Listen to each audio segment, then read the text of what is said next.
Hi friends, welcome to Pollachi சமையல் மீனா. இன்றைக்கி நம்ம கொள்ளுப்பருப்பு ரசம் எப்படி செய்யலாங்கிறத பார்க்கலாம்.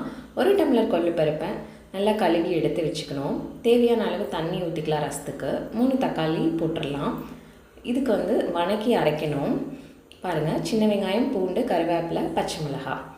பேனில் கொஞ்சமாக தேங்காய் ஊற்றிட்டு 1/2 டீஸ்பூன் மல்லி, 1/2 டீஸ்பூன் சீரகம், அதுக்கப்புறம் கொஞ்சமாக குருமிளகு இதெல்லாத்தையும் போட்டுட்டு நல்லா வணக்கணும். அதுக்கப்புறம் சின்ன வெங்காயம், பூண்டு, கருவேப்பிலை, பச்சை மிளகாய் இதை எல்லாத்தையுமே போட்டுட்டு சிம்லேயே வச்சுட்டு நல்லா வணக்கணும். அடிப்பிடிச்சிடக்கூடாது.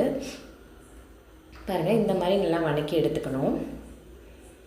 அதுக்கப்புறம் தண்ணி நல்லா கொதிக்குது. இந்த தண்ணியவே நான் எடுத்து கொஞ்சமாக புளி எடுத்து ஊற வச்சுக்கிறேன் ரசத்துக்கு. பாருங்கள், அதுக்கப்புறம் இது ஒரு 5-6 விசில் விட்டு எடுத்துக்கலாம். சைட்லேயே நான் உருளைக்கிழங்கு கட் பண்ணியிருக்கேன் பொரியலுக்கு. தேங்காய் எண்ணெய், அதுக்கப்புறம் விளக்கெண்ணெய் ஊற்றிட்டு கடுகு போட்டுக்கலாம். அதுக்கப்புறம் கொஞ்சமாக பெரிய சைஸ் வெங்காயம் கட் பண்ணி வச்சுருக்கேன், அதையும் போட்டுட்டு கருவேப்பிலையும் போட்டுட்டு கட் பண்ணி வச்சுருக்கிற உருளைக்கிழங்கையும் நம்ம போட்டுட்டு நல்லா சிம்லேயே வச்சுட்டு கொஞ்சமாக வணக்கலாம். பாருங்கள், அதுக்கப்புறம் தேவையான அளவு உப்பு போட்டுக்கலாம். போட்டுட்டு கொஞ்சமாக மஞ்சள்தூள், அதுக்கப்புறம் மிளகாய்த்தூள், அதுக்கப்புறம் கரம் மசாலா போட்டுட்டு தேவையான அளவு தண்ணி ஊற்றிக்கலாம். ஊற்றிட்டு நல்லா வெந்து வந்ததுக்கப்புறம் அவ்வளோதான். உப்பு காரெல்லாம் செக் பண்ணிக்கலாம். அவ்வளோதான், உருளைக்கிழங்கு பொரியல் ரெடி ஆயிடுச்சு. அதுக்கப்புறம் நம்ம வணக்கி வச்சுருக்கிறத மிக்ஸி ஜாரில் கொஞ்சமாக உப்பு போட்டுட்டு குறைன்னு அரைச்சி எடுத்துக்கலாம். அதுக்கப்புறம் வேக வச்சுருந்த கொள்ளுப்பருப்பையும் போட்டு எடுத்துடலாம். அவ்வளோதான், கொள்ளுப்பருப்பு ரெடி ஆயிடுச்சு. ரசத்துக்கு அந்த தக்காளியை போட்டுட்டு மிக்சியில் ஒரு அடி அடிச்சுக்கலாம்.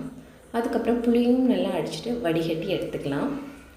பேனில் கொஞ்சமாக தேங்காய் எண்ணெய் ஊற்றிக்கலாம். அதுக்கப்புறம் கடுகு, கருவேப்பிலை, அதுக்கப்புறம் நம்ம அந்த ரசத்தண்ணியை இதில் ஊற்றிடலாம். அதுக்கப்புறம் கொஞ்சமாக ரசப்பொடி போட்டுடலாம். தேவையான அளவு உப்பு போட்டுட்டு நல்லா கொதி வரட்டும்.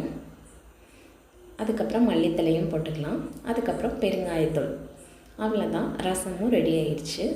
என்னோடய சேனல் உங்களுக்கு பிடிச்சிருந்தால் லைக் பண்ணுங்கள், ஷேர் பண்ணுங்கள், சப்ஸ்கிரைப் பண்ணிக்கோங்க. தேங்க்யூ ஃபார் வாட்சிங்.